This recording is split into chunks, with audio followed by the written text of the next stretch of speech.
Class 12th lecture 5 discuss करेंगे colligative property.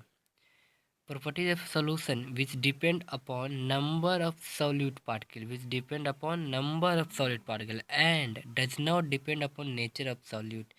Colligative property solution का एक ऐसा प्रॉपर्टी है जिसमें कि जो नेचर ऑफ सॉल्यूट होता है उस पर डिपेंड नहीं करता है। कोलिगेटिव प्रॉपर्टी यह केवल और केवल कितना नंबर ऑफ सॉल्यूट है उस पर डिपेंड करता है। जैसे कि बोल सकते हैं नंबर ऑफ सॉल्यूट बोलने का मतलब हुआ 1 मोल, 2 मोल, 3 मोल, 4 मोल इट्सेट्रा एंड इट्सेट्रा। कहने का मतलब ये हुआ कि नंबर ऑफ सॉल्यूट पे डिपेंड करता है, उसके नेचर पे डिपेंड नहीं करता है।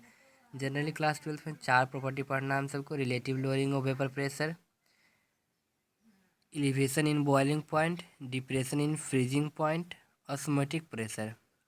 तो relative lowering of vapour pressure कल पिछले लेक्चर में हमने आपको बताया था। इसका एक्सप्रेशन क्या आया था कि mole fraction of solute, it is mole fraction of solute. यहाँ मोल फ्रैक्शन एक्सप्रेशन में बी था। Mole fraction of solute is equal to P naught A minus P A upon P A naught A. ये क्या था? Mole fraction of solute था। ये क्या था? जो ओरिजिनल प्रेशर कंटेनर ए का था। और ये क्या है? सॉल्यूशन का जो पार्शियल वेपर प्रेशर है। ये यहाँ रिलेटिव किसके रिलेटिव में है? Original pressure of liquid A.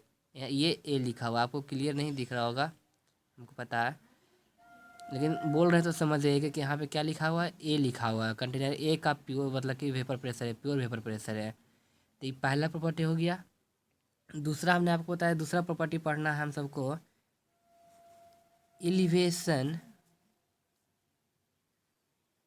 In boiling point. Detail में इस पे एक वीडियो आएगा।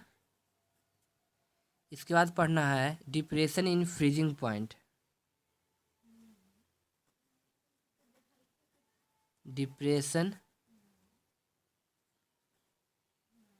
इन फ्रीजिंग पॉइंट को शॉर्ट में फ्रीजिंग एफ लिख देते हैं, कोई दिक्कत नहीं होना चाहिए। तीसरा है ऑस्मोटिक प्रेशर। आज मुझे सर्दी हो गया थोड़ा सा। ऑस्मोटिक प्रेशर, ऑस्मोटिक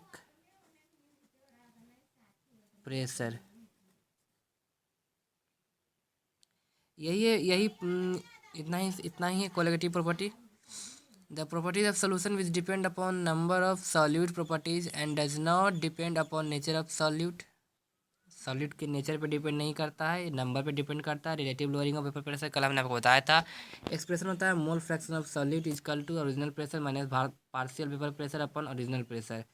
अगला प्रॉपर्टी था एलिवेशन इन बॉइलिंग पॉइंट। उसके बाद प्रॉपर्टी है डिप्रेशन इन फ्रीजिंग पॉइंट। अगला प्रॉपर्टी है ऑस्मोटिक प्रेशर है। ये इतना पढ़ने के बाद फिर आएगा वांट ऑफ फैक्टर, जो कि सब पे मतलब कि एलिवेशन ऑफ बॉइलिंग पॉइंट पे एक अलग अलग वीडियो होगा, डिप्रेशन पे अलग वीडियो होगा, फ्रीजिंग पॉइंट का, ऑस्मोटिक प्रेशर पे अलग वीडियो होगा। इसलिए अगले बाकी आज के लिए इतना ही। धन्यवाद।